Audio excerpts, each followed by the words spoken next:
Chapter 2. Huck escapes and finds a friend.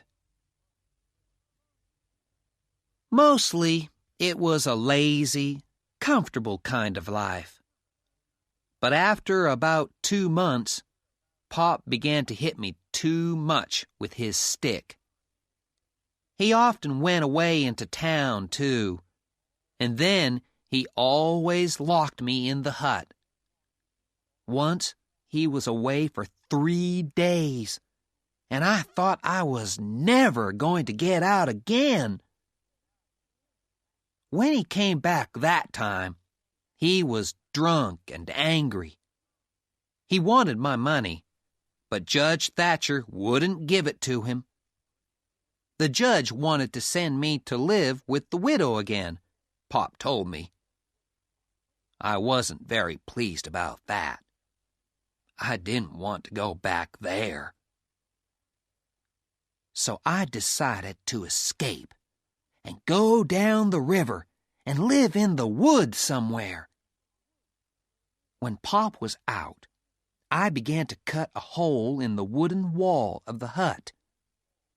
In a few days, when the hole was bigger, I could take the wood out, escape through the hole, and put the wood back.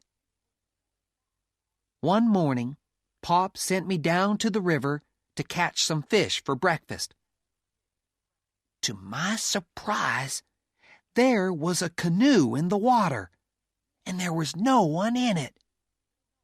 Immediately, I jumped into the river and brought the canoe to the side. It was lucky that Pop didn't see me, and I decided to hide the canoe under some trees and use it when I escaped. That afternoon, Pop locked me in and went off to town. He won't be back tonight, I thought. So I began to work hard at my hole.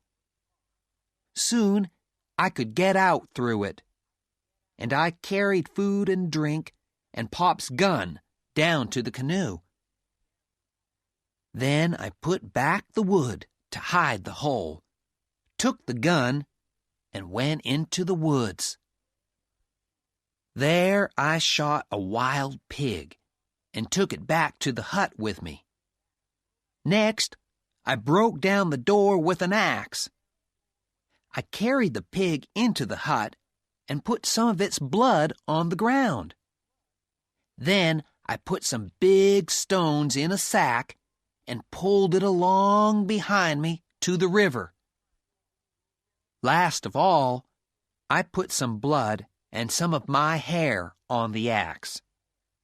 I left the axe in a corner of the hut, and I took the pig down to the river. They won't know it's only a pig in the river, I said to myself. They'll think it's me. Then I took the canoe and went down the river to Jackson's Island. By then, it was nearly dark, so I hid the canoe under some trees and went to sleep. It was after 8 o'clock when I woke up the next day, and the sun was high in the sky. I was warm and comfortable, and I didn't want to get up. Suddenly, I heard a noise up the river. Carefully, I looked through the trees, and I saw a boat full of people. There was Pop, Judge Thatcher, Tom Sawyer and his Aunt Polly and his brother Sid, and lots of others. They were looking for my body in the river. I watched them, but they didn't see me, and in the end they went away. I knew that nobody was going to come and look for me again. I found a good place under the trees to sleep and to put my things. Then I caught a fish and cooked it over a fire. I lived like that for 3 days and then I decided to have a look round the island. So I went into the woods. This is my island, I thought. I'm the only person on it. Suddenly, just in front of me, I saw a fire, and it was still smoking. There was somebody on my island. I didn't wait. I turned and went straight back. But I couldn't sleep. After a time, I said to myself, I can't live like this. I must find out who it is. Silently, I moved along the river in my canoe, under the darkness of the trees. And then I stopped. Through the trees, I could see the light of a fire. Afraid, I left my canoe and went nearer. There was a man lying by the fire. Suddenly, he sat up, and I saw that it was Jim, Miss Watson's slave. I was really happy to see him. "Hello, Jim!" I cried, and I jumped out from behind the tree. Jim fell to his knees. "Please don't hurt me," he cried. "I've always been good to dead people." "It's all right, Jim. I'm not dead," I said. "But why are you here on the island?" I asked. "Well, Huck," he began, "old Miss Watson wanted to sell me.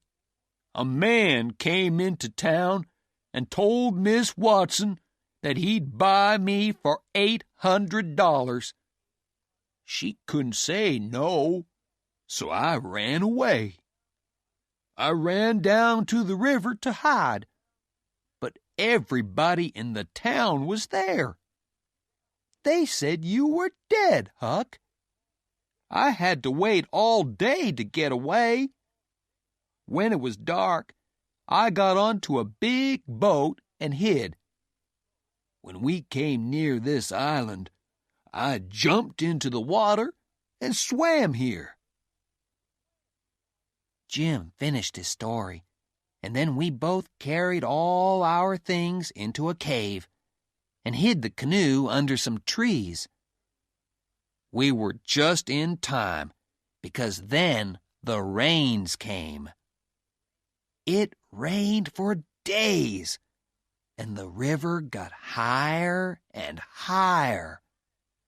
All kinds of things came down the river, and one night there was a little wooden house lying half on its side. We got the canoe out and went to take a look. Through the window, we could see a bed, 2 old chairs, and some old clothes. There was something lying in the corner, and we thought it looked like a man. Jim went in to see, but he said, "He's dead. Someone shot him in the back. Don't look at his face, Huck. It's terrible." I didn't want to see the dead man's face, so I didn't look. We just took the old clothes and a few other things and went back to our cave on the island. Another night, when we were out looking for things on the river, we found a raft. It was made of good, strong wood and was about 4 meters by 5 meters. "This could be useful," I said to Jim. So we pulled it back to the island behind the canoe and tied it up under the trees.